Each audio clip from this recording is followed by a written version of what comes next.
Bonjour à tous. Pour ceux qui ne me connaissent pas, je vais commencer par me présenter. Moi, c'est Thomas. J'ai rejoint OoDrive en tant que développeur iOS il y a quelques mois, mois de mai si je ne dis pas de bêtises. Avant de rejoindre OoDrive, j'ai passé quelques années au sein d'une SS2I à travailler sur des projets soit chez le client, soit en interne. Là aussi sur des applications mobiles, iOS et Android, à chaque fois natifs. J'ai ensuite cassé avec les SS2I, j'ai rejoint une startup qui s'appelle Save. Ça a duré 1 an et demi à peu près, ça a terminé par un rachat. Et donc me voici chez OoDrive. Aujourd'hui, on va parler Clean Architecture, concept introduit par Georges C. Martin, dit Oncle Bob. Alors si vous ne le connaissez pas, je vous conseille vraiment ses confs, ses bouquins, ses talks. C'est toujours vachement intéressant. Il a pas mal de trucs à dire, donc si vous avez 1 heure à tuer, matez-vous ça, allez sur YouTube. Oncle Bob, il parle pas que de Clean Architecture, il a plein de choses à dire. La Clean Architecture, en 20 minutes, c'est un peu chaud, c'est un peu sportif. On va le faire quand même. Moi, ce que je vous propose, c'est de commencer par le commencement, tout simplement. On va voir les différents concepts, les éléments clés d'une Clean Architecture. Avancer petit à petit, on va zoomer, voir de quelle couche, voir les différentes couches qui composent la Clean Architecture et suggérer une implémentation, vous montrer un exemple d'implémentation de ces différentes couches. Il n'y aura pas de code, parce qu'on n'a tout simplement pas le temps en 20 minutes. On pourra voir ça en off si vous voulez, il n'y a pas de souci. Mais en 20 minutes, c'est pas possible. Il nous faudra 1 heure. Avant ça, on va définir ensemble les bases d'une bonne architecture. Qu'est-ce qu'une bonne architecture, avant de parler de clean? Une bonne architecture, ça doit être évolutif. Si vous ajoutez une nouvelle fonctionnalité, vous en faites évoluer une existante, on est d'accord, il est inconcevable d'entraîner des régressions sur des fonctionnalités existantes ou d'invalider totalement votre application. Ça, on n'en veut pas. Vous devez également être capable de lire, de parcourir votre application sans vous perdre dans un flow infini, dans une arborescence de X dossiers, d'une vingtaine de fichiers, voire une vingtaine d'abstractions de classes. C'est vraiment un enfer, il n'y a rien de pire. Vraiment, tout ça pour juste se rendre compte qu'une classe tient une mauvaise référence. Ok, après 3 heures de temps perdu, merci. Donc non, ça c'est un point important, une bonne lecture, une bonne navigation. Troisième point, qu'on peut ajouter la maintenance, un point assez important. Théoriquement, si un bug vous est remonté, ce bug-là, vous devez le découvrir en autant de temps qu'il vous faut pour boire votre café. Je parle vraiment de la détection de bugs. Je ne parle pas de la résolution. La résolution peut prendre 1 journée, 3 heures, 2 minutes, ça dépend du bug. Mais vraiment la détection, si vous naviguez facilement dans votre architecture, vous le détectez assez rapidement. Donc s'il vous faut 3 heures, une journée pour détecter un bug, potentiellement il y a un problème. Et potentiellement il y a des axes d'amélioration.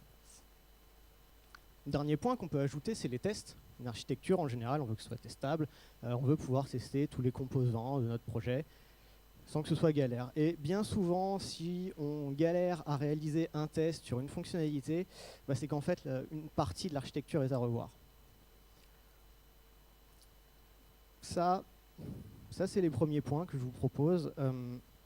Donc, maintenance, navigation, évolutivité, test. Alors, ceci étant dit, est-ce que pour vous, ce genre de choses, c'est une bonne architecture ou c'est le début d'une bonne architecture? Maintenant qu'on a vraiment mis cette petite checklist, est-ce que ça pour vous c'est un début? Moi je pense que non.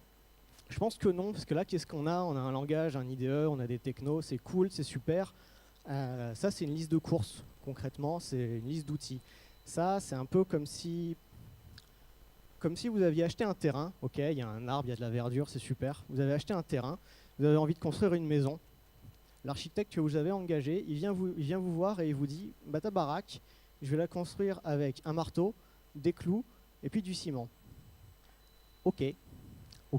Moi je panique un peu, je panique même carrément, parce que ça ne me parle pas, j'arrive pas à me projeter. Je m'attendrais plus à voir quelque chose comme ça. Ce quelque chose, on appelle ça un plan architectural. Et qu'est-ce qu'il nous dit? Il nous montre qu'il y a une cuisine, il nous montre qu'il y a une chambre, il nous montre qu'il y a un bureau.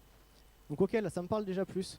Là moi, je vois que je peux cuisiner, donc je peux me faire à manger, parce qu'il y a une cuisine. Je peux dormir, il y a une chambre, et je peux même travailler, il y a un bureau. Ce plan-là, ce qui nous fait sous-entendre, c'est qu'une bonne architecture révèle les fonctionnalités. Et ça, c'est un point vraiment intéressant, parce qu'aujourd'hui, c'est absolument pas ce qu'on fait. Aujourd'hui, si vous prenez une application Android, par exemple, peu importe laquelle, vous l'ouvrez, qu'est-ce que vous avez? Vous avez souvent la même structure de dossier. Vous avez un dossier Activity, un dossier fragment, un dossier adapteur, recycler view, pourquoi pas. Mais si vous avez envie de découvrir les fonctionnalités de votre projet, vous allez devoir naviguer dans tous ces dossiers, toute cette structure, et ça va prendre un certain temps. Vous pouvez bien sûr lancer l'application, parfois c'est pas suffisant, et parfois c'est juste impossible parce que l'appli crache. Donc ce point-là, c'est pas moi qui vous en parle comme ça, c'est notre cher oncle Bob. Lorsqu'il présente sa clean architecture, il surligne ce point-là. Et rien que pour ça, je trouve que c'est un concept assez intéressant à garder en tête quand vous avez envie de développer une clean architecture. Si vous avez envie de pousser un peu plus le sujet, c'est important d'avoir ça en tête. Et donc moi, j'aimerais bien qu'on le rajoute dans notre checklist. Dans notre checklist qui était composée donc d'évolutivité, de maintenance, de parcours, de navigation, de tests, on va ajouter ça. On va ajouter le fait de révéler les fonctionnalités.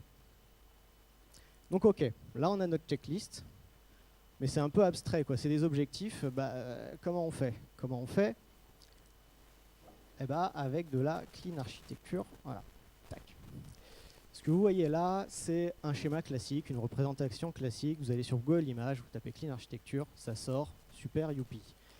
Ce que ça nous dit, c'est que c'est une architecture composée de couches, un peu comme un oignon,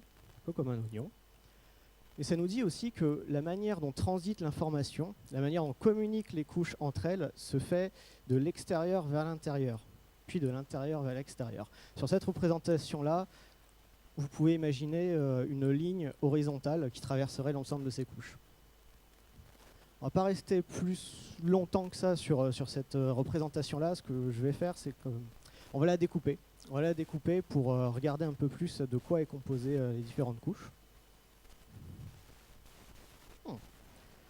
Ok, donc là on a découpé notre oignon. Et ce qu'il en sort, c'est 3 gros blocs. Delivery Mechanism, Application Core et Gateway. Alors, qu'est-ce que ça veut dire? Le Delivery Mechanism, lui, va représenter l'ensemble de votre interface utilisateur, vraiment au sens large.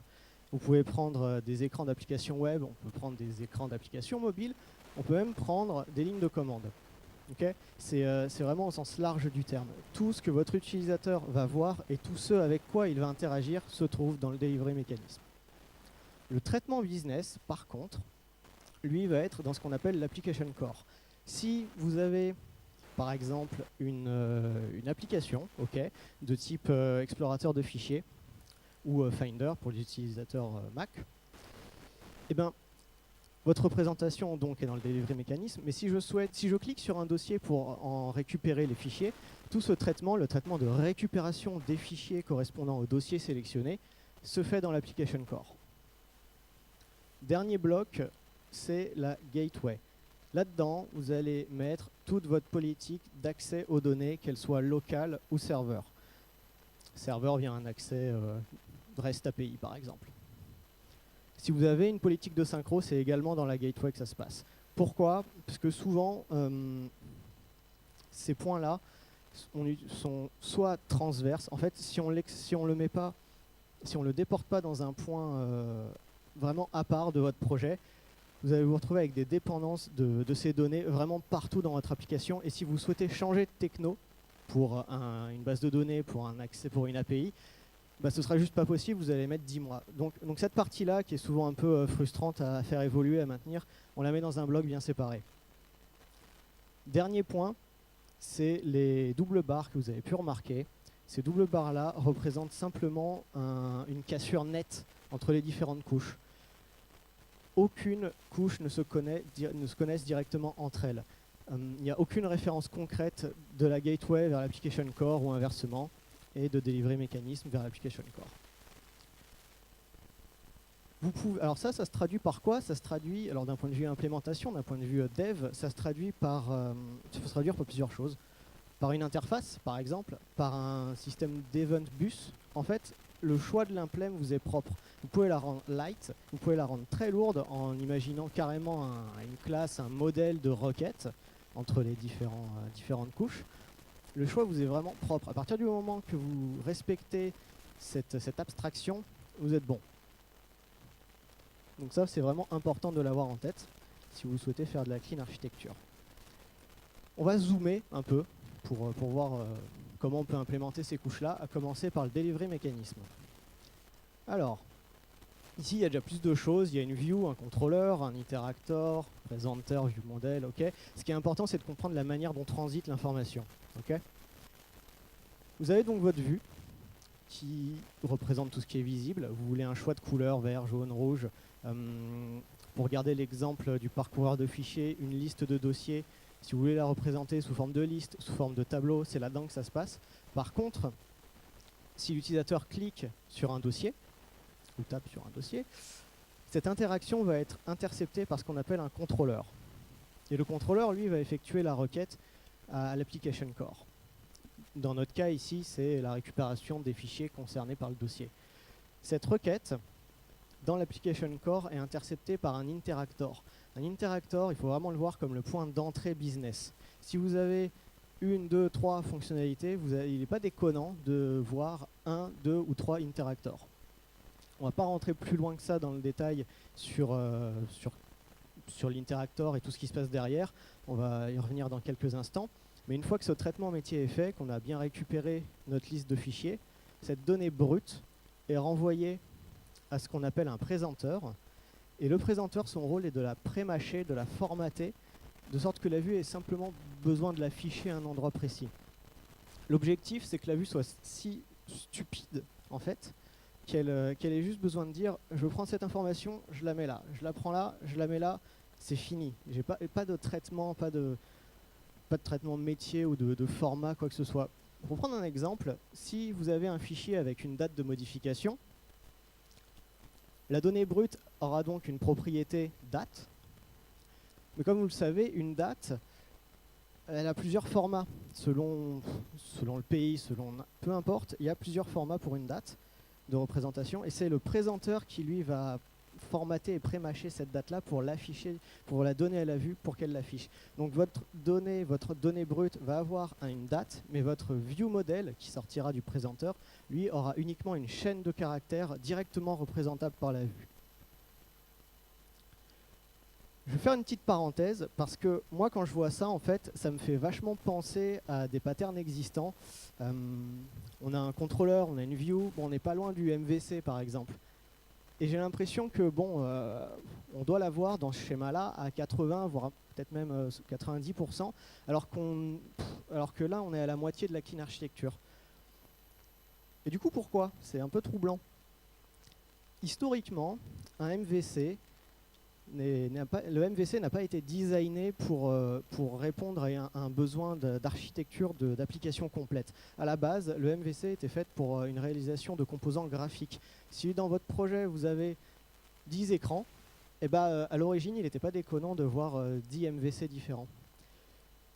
Cette idée-là, elle a évolué au fil du temps. On s'est dit, c'est peut-être une bonne idée de le mettre sur mon projet. Et si je le faisais pour un projet entier? Et le résultat, il est assez simple, on le voit partout. On voit donc un modèle view controller, et votre business, il va se retrouver un coup dans le modèle, un coup dans le contrôleur.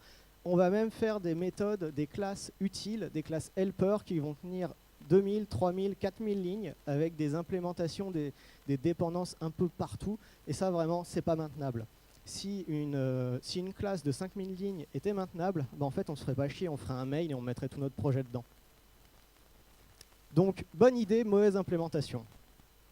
Et la clean architecture, en fait, elle nous le dit assez, elle nous le crie vraiment en plein visage. Elle fait OK, ça ne suffit pas pour définir 100% de votre business. Bon, je vais fermer un peu la parenthèse design pattern, architecture, tout ça. On va revenir dans nos couches. Et on va parler des dernières couches, en fait, à savoir l'application core et la gateway. Pour revenir sur notre exemple, L'utilisateur a donc sélectionné un dossier. Votre contrôleur a fait la demande auprès de l'interactor pour dire hey, j'aimerais bien récupérer la liste des fichiers correspondant à ce dossier sélectionné. Et donc maintenant, qu'est-ce qui se passe? Moi, dans mon exemple, ma gateway est représentée par ce que j'ai appelé un repositories. D'accord. Et précisément dans cet exemple-là, tout ce que mon interactor va faire, c'est demander à la gateway, donc le repositories, de récupérer la liste des fichiers. Où est-ce qu'ils veulent récupérer ça? Quelque part, l'interactor, il s'en fout. Ça va être local, ça va être serveur. Est-ce qu'il va y avoir un process de synchro entre les deux? Peu importe. Mais tout ce qui va lui retourner, c'est une liste d'entities, une liste de données brutes. Et donc cette liste de données brutes va ensuite être envoyée au présenteur pour être prémâchée et formatée. Dans un cas un peu plus complexe,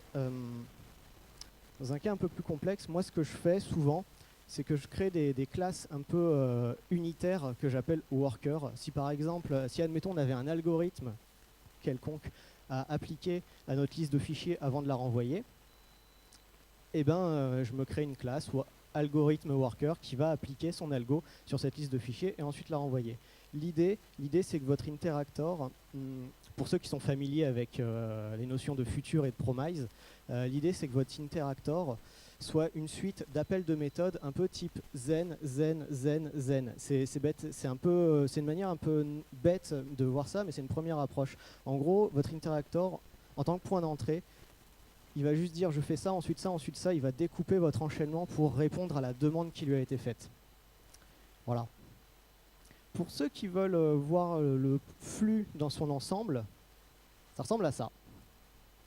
C'est pas ultra lourd au final, malgré tout ce qu'on entend en disant que la architecture c'est très lourd, l'implémentation est très lourde. Souvent en fait ceux qui disent ça c'est en fait une mauvaise implémentation par rapport aux besoins. On pourra en reparler plus tard. Est-ce que pour vous ça c'est testable? Quand vous voyez un schéma comme ça, est-ce que vous vous dites bon bah ça peut être testable? Moi je pense que oui, et je pense même que c'est une porte ouverte à ce qu'on appelle du TDD.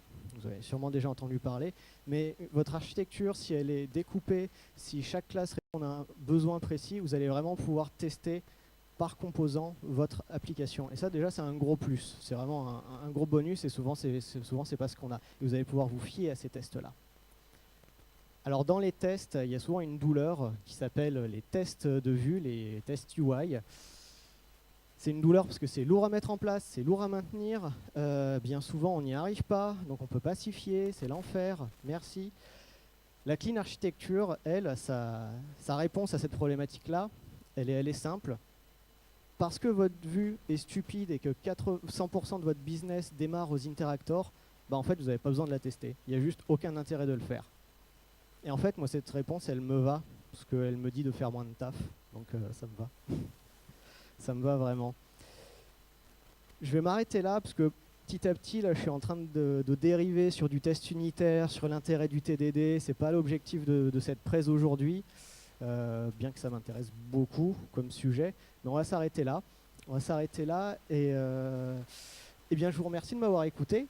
Et si vous avez envie de voir un exemple d'implémentation, il y a un projet, Sample, qui sera disponible sur mon GitHub dans la semaine, donc demain en fait. Concrètement, je le mets en ligne demain. Donc vous pouvez aller le voir. Si vous voulez parler avec moi après la presse de Clean Architecture ou pousser un peu le concept et parler code, moi j'en serais ravi. Et je vous remercie de m'avoir écouté. Et si vous avez des questions,